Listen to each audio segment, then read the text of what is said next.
what is happening in terms of the global promotion of these concepts that have been developed in the West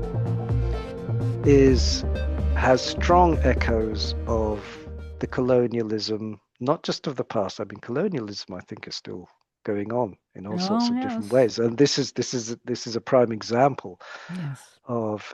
So we've taken concepts that actually don't work in the Western society, and we've gone around the world telling them that the concepts that they've used to interpret how to make sense of distress are superstitions, and these are backwards. These are things that they need to be educated out of. I think I quote quite a few different examples of how that's worked in recent years. And so we're spreading these psychiatric brands across the world into cultures that really didn't think or imagine or interpret distress. One of the things that, because my father's from Iraq and I grew up in Iraq when I was younger, so I have Arabic in my background. It was very interesting looking at the words and trying to translate the words. So even the concept of mental, it comes from the Latin word mens, which means thinking, right thinking. So our concepts of mental and mental health and all that, they very much focus on the idea of thinking.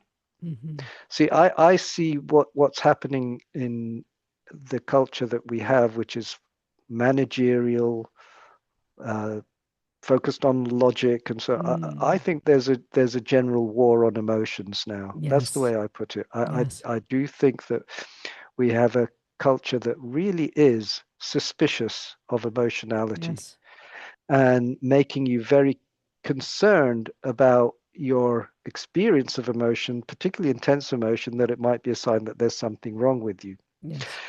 Now, the most common word used in Arabic, in Arab psychiatry, there isn't an equivalent word of mental.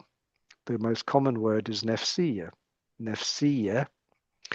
So you talk about amrad nafsiya. There's different words that you could use, but that's the most common one used. Nafsiya refers to a kind of soul, a self that exists in a spiritual way. And it comes from the word tanafus. And the word tanafus is breathing. So the concept of what we think of as just those basic words we use, mental, our idea of what we think of as mental health, it's very focused on right thinking, whereas when you try to translate it into Arabic, there's no equivalent word of mental because that just doesn't exist. But the closest word, and the word that's most often used, actually refers to something a lot more spiritual, and a lot more bodily as well. It doesn't have that kind of mind-body split. And again, if you look at the concept of self, so the concept of self is very culturally dependent. In Arabic, there's no equivalent phrase for self-esteem.